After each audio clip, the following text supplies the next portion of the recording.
Hello guys, आप सभी का एक बार फिर से स्वागत है आपके YouTube channel flying shot and zone में। सो गाइज, आज की इस वीडियो में हम उत्तराखंड अधीनस्थ सेवा चयन आयोग, ठीक है, यानी कि यूके की एक भर्ती के बारे में बात करेंगे, उत्तराखंड डिवीज़न की।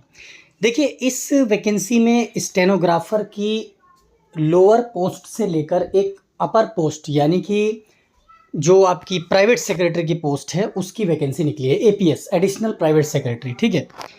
तो आपका जो ऑनलाइन एप्लीकेशन है वो आपका स्टार्ट होगा 24 सितंबर से, और इसकी जो लास्ट डेट है वो 14 अक्टूबर है। देखिए, इस वैकेंसी की मैं आपको ख़ास तौर से जो खासियत है आप ये कह सकते हैं वो मैं बता दूं। ये समूह गा की वैकेंसी है, यानी कि ग्रुप सी की पोस्ट है, और इस पोस्ट के लिए आपका उत्तराखंड का डोमिसाइल, उत्तराखंड में 10th एंड 12th, या फिर उत्तराखंड के आप किसी भी गवर्नमेंट ऑफिस में काम अगर कर रहे हैं तो ही आप इस पोस्ट के लिए एलिजिबल हैं। अदर स्टेट वाले इसमें अप्लाई नहीं कर सकते, ठीक है।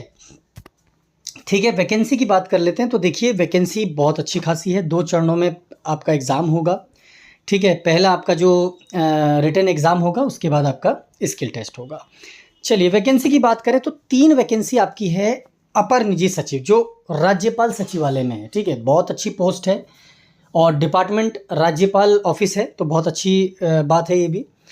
बेसिक आपका इस पोस्ट के लिए 47,600 है, लेवल 8 है। देखिए, लेवल 8 आमतौर पर गैजेटेड होता है और ग्रुप बी में आता है अगर आप अदर स्टेट में बात करते हैं, other than UP and UK. But अब यूपी में भी इसे ग्रुप बी में कर दिया गया है और गैजेटेड कर दिया गया है, लेकिन यूके में अभी तक ये नॉन गैजेटेड है और ग्रुप सी में है, ठीक है। लेवल 8 है। चलिए, इस वैकेंसी के लिए आपके पास ग्रेजुएशन के साथ साथ 2 चीज़ें बहुत ज़रूरी हैं। शॉर्ट हैंड आपको आनी चाहिए 80 वर्ड्स पर मिनट में, इंग्लिश और हिंदी दोनों में। मेरी बात ध्यान से सुनिएगा। आपको इस पोस्ट के लिए अगर अप्लाई करना है तो आपके पास जो उत्तराखंड है वो तो अलग है, प्लस आपको हिंदी इंग्लिश दोनों में 80 वर्ड्स पर मिनट की शॉर्ट हैंड आनी चाहिए, यानी दोनों मस्ट है इसमें। टाइपिंग आपकी दोनों है 4000 की डिप्रेशंस पर आवर, इसकी स्पीड से आपकी टाइपिंग भी होगी कंप्यूटर पे, ठीक है। तो ये 3 चीज़ें हैं जो आपको इस पोस्ट के लिए ज़रूरी है। इसके बाद आपका है पर्सनल असिस्टेंट यानी व्यक्तिक सहायक। इस पोस्ट की जो वैकेंसी है आपकी टोटल 3। इसका जो लेवल पे है आपका 35,400 यानी लेवल 6। 18 से 42 साल एज है, जो सेम उसमें भी है, ठीक है। इसके लिए आपके पास इंटरमीडिएट, उसके अलावा हिंदी में आपकी टाइपिंग और हिंदी आशुलिपि में 80 वर्ड्स पर मिनट की स्पीड शॉर्ट हैंड में होनी चाहिए।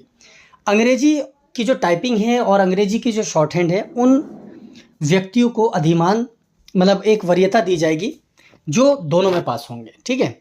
चलिए, इसके बाद आपका एक जो पोस्ट है इसके अलावा वो है आपकी आशुलिपिक व्यक्तिक सहायक। देखिए, ये जो पोस्ट है ये आपका महाधिवक्ता कार्यालय उत्तराखंड नैनीताल में है। इसकी जो टोटल पोस्टें हैं 15 है। इसका जो लेवल पे है 5 है। इसमें सेम एज ग्रुप है आपका, सभी में 42 साल एज लिमिट है, ठीक है। इसमें भी जो क्राइटेरिया है आपका वो सेम है जैसा आपका लेवल 6 वाले में है, पर्सनल असिस्टेंट में। लेकिन इसमें जो आपकी शॉर्ट हैंड है वो आपकी इंग्लिश और हिंदी दोनों में चाहिए। इंग्लिश में आपकी 100 होनी चाहिए और हिंदी में 80 वर्ड्स, ठीक है। चलिए, तो देखिए, ये ना आपकी जो वैकेंसी है वो अलग अलग पोस्टों में है। मैं इसमें ज़्यादा वीडियो को लंबी नहीं करूँगा, आप इसकी पीडीएफ को डाउनलोड करके देख लीजिएगा कि वैकेंसी आपकी किन पोस्टों में कहाँ कहाँ है, ठीक है। तो अलग अलग पोस्टों की वैकेंसी अलग अलग डिपार्टमेंट वाइज इसमें बाइफरकेट करके दे रखी है। तो वैकेंसी आपकी मैं बता चुका हूँ। ऑनलाइन एप्लीकेशन कब शुरू होगा वो मैं आपको बता चुका हूँ। एसेंशियल क्वालिफिकेशन लगभग सभी में एक जैसी है, ठीक है। अच्छा, इसके अलावा मैं आपको पहले ही बता चुका हूँ कि ग्रुप सी की पोस्ट है, तो उसके लिए क्या क्या आपके पास क्राइटेरिया है जो आप अप्लाई कर सकते हैं अदर देन जो यूके हैं, ठीक है। ये 3-4 चीज़ें जो मैं आपको शुरू में बताया था मैंने कि आप या तो किसी गवर्नमेंट ऑफिस में हो या फिर आपने वहाँ के एम्प्लॉयमेंट न्यूज़ में पंजीकरण कराया हो। पंजीकरण आप तभी करा सकते हैं जब आप वहाँ के निवासी हैं, यानी आपके पास डोमिसाइल होना चाहिए, या फिर आपके पास 10th 12th की कोई भी सर्टिफिकेट आपने वहाँ से किया हो, उत्तराखंड बोर्ड से या फिर उत्तराखंड में कोई स्कूल से, तो आप इस पोस्ट के लिए एलिजिबल हैं। 300 रुपये आपको देने होंगे अगर आप ओबीसी या रिजर्व कैटेगरी से हैं।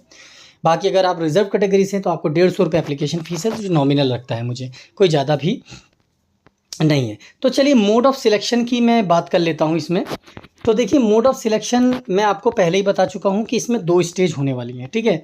इसमें जो आपका सिलेबस है वो दिया हुआ है, आप पीडीएफ में देखिएगा कि आपके सिलेबस में क्या-क्या है सामान्य हिंदी में, ठीक है। इसके अलावा सामान्य ज्ञान और सामान्य अध्ययन में क्या-क्या आएगा, ठीक है, रीज़निंग वगैरह में, वो आप देख लीजिएगा। और आपका जो कंप्यूटर का सिलेबस है उसमें क्या होगा वो आप देख लीजिएगा, ठीक है। और जीके में वो सारा जो है बाइफरकेट करके आपको दिया हुआ है इस पीडीएफ में, आप डिटेल में देख सकते हैं। अगर मैं सारी चीज़ें बताने लगूँगा तो बहुत बड़ी वीडियो होगी, आप भी बोर हो जाएंगे, ठीक है।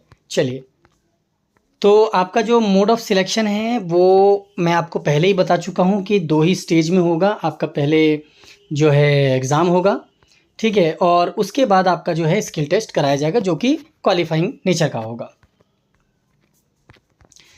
सो गाइस, अगर ये वीडियो इन्फॉर्मेशन आपको अच्छी लगी हो, लाइक और शेयर ज़रूर कर देना। चैनल पे नए, चैनल को सब्सक्राइब ज़रूर कर लें। Thank you so much.